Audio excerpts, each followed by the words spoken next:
Untuk dapat zikir harus mencari hingga ketemu yang dapat menunjukkan bagaimana cara berzikir.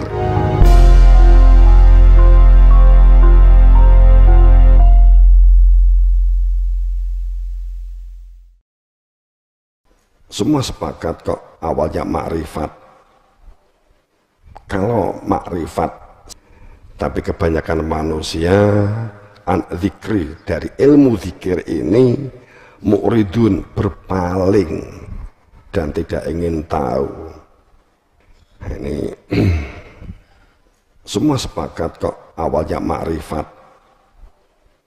Kalau makrifat sebagai syarat rukun Islam yang pertama syahadat, maka kita akan mengetahui sebagai sebuah pengetahuan hidup dan menjadi sebuah ilmu.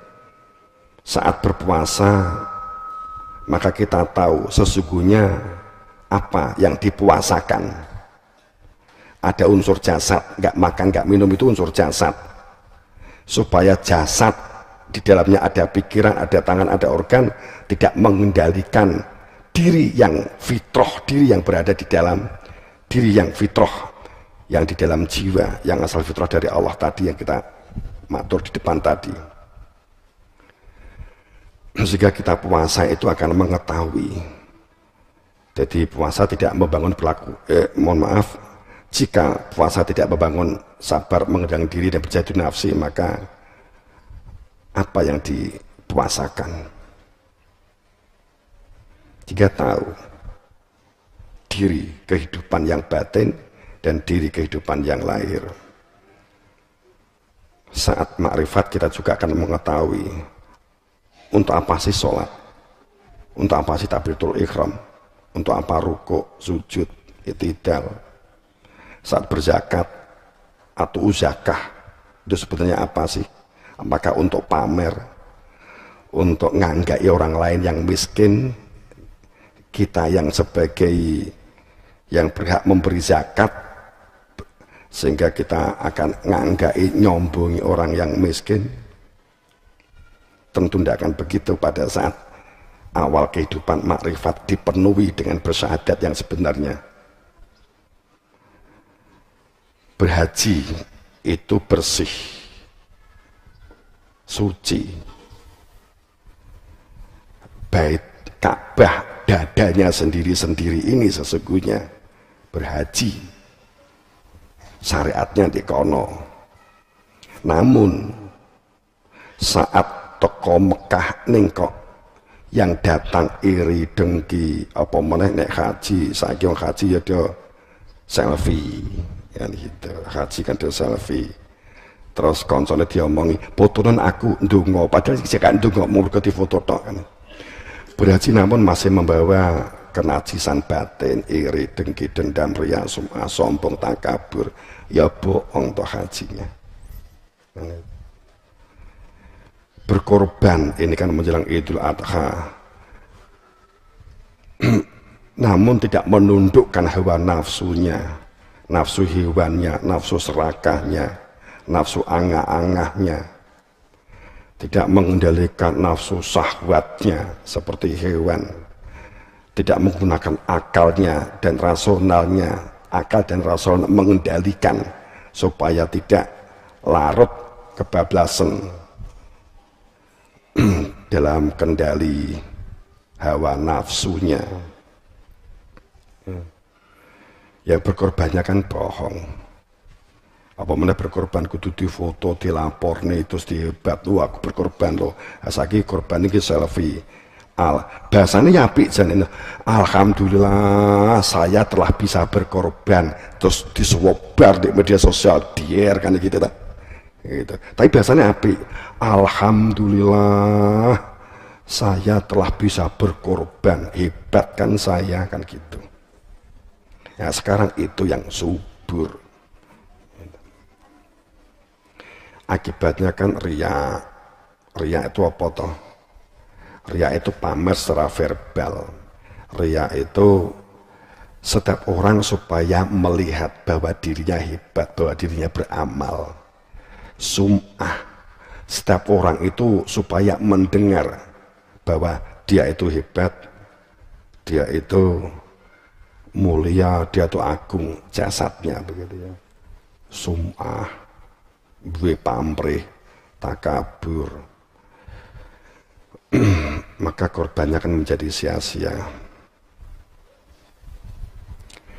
Jadi Nabi Ibrahim itu jadi enggak fisik sebenarnya ya, bahwa Nabi Ibrahim menyembelih Nabi Ismail, menyembelih itu bukan disembelih dengan pengertian yang selama ini difahami benar-benar mau disembelih, enggak begitu. Itu kan sistem dan cara mendidik Nabi Ibrahim dalam sistem gulawentah. Yang pertama kan itu.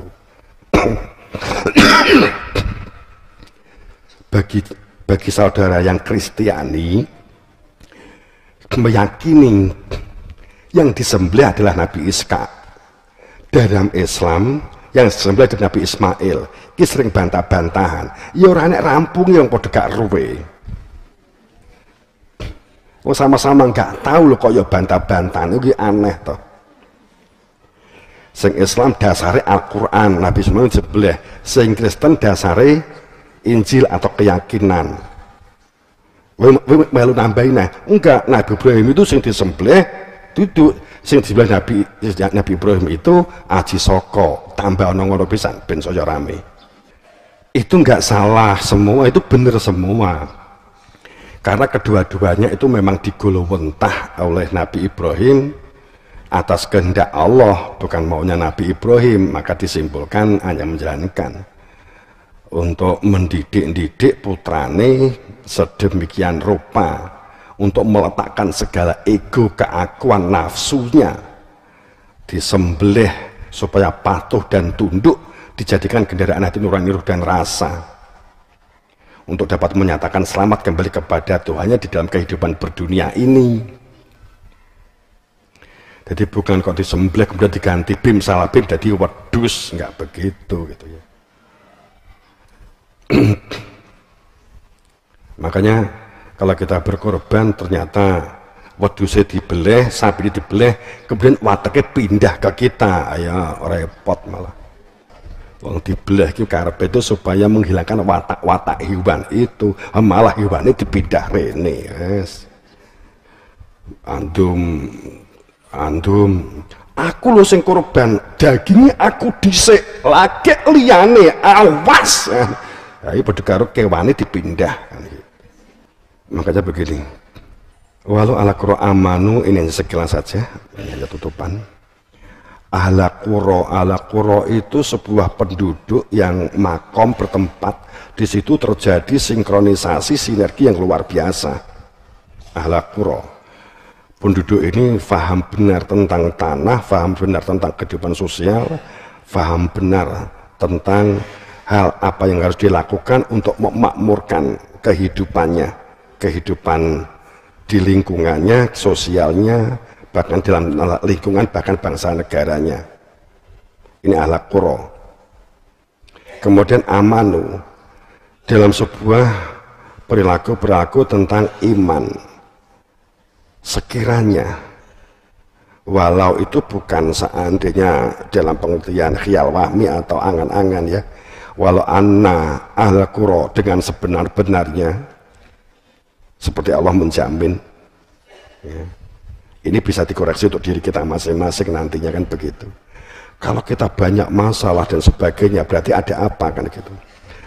Karena ini derivasinya juga personalnya kan gitu, person. Sekiranya anak qura amanu, seandainya seorang di dalam sebuah negeri yang bergabung dengan banyak manusia, orang-orang qura amanu itu podo iman. Surat Al-Hujurat di minggu yang lalu sudah kita sampaikan bahwa perilaku dunia itu disebut milikilah perilaku Islam, perilaku dunia dengan Islam, akhlak, adab, pemberdayaan, budidaya, katakanlah akhlak, adab, wastakmarukum fiha, menjadi pemakmur dan pembudidaya, itu Islam genapi dengan iman. Ala qura amanu, Wong iman itu wataku. Taku itu menjalankan karena perintah Allah. Begini, kita punya akal. Oleh Allah diciptakan dalam diri kita akal, di dalam diri kita diciptakan tangan, di dalam diri kita diciptakan kaki, di dalam diri kita diciptakan organ-organ yang menyertai kelahiran, mata, telinga, dan seterusnya. Wataku, pada saat kita sebagai orang iman, orang yang telah mengenal keberadaan Tuhan, wataku, merealisasikan bentuk takwa. Karena telah mengenal keberadaan Tuhan sebagai orang iman, maka menjadi tidak logis kalau kita telah memiliki akal, akal kita tidak kita gunakan, nggak kita gunakan. Kemudian bukti tidak digunakan, umpamanya saat kita ingin minum minuman keras, dituruti minuman keras, berarti ini akalnya tidak digunakan, mati.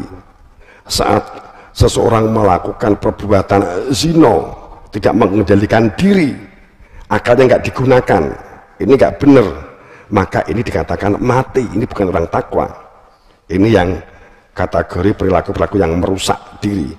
Kemudian saat Allah telah memberikan akal kita, maka kemudian saya telah memiliki tangan, nggak masuk akal kalau saya tidak berbuat kebaikan.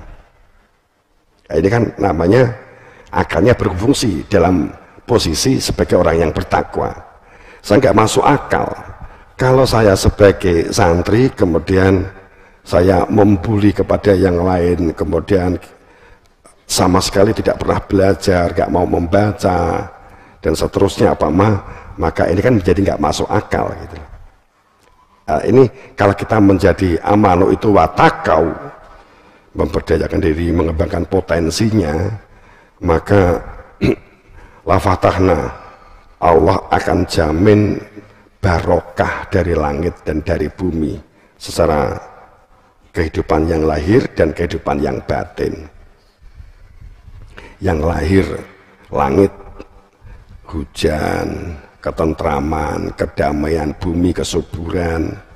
Yang batin, kecerdasan berpikir dan suburnya zikir, sehingga nggak tipis imannya gitu. Nek tipis ki kita wis duwe ilmune keguda sithik. Wa dzkuru nikmatallah, dan ingatlah karunia Allah.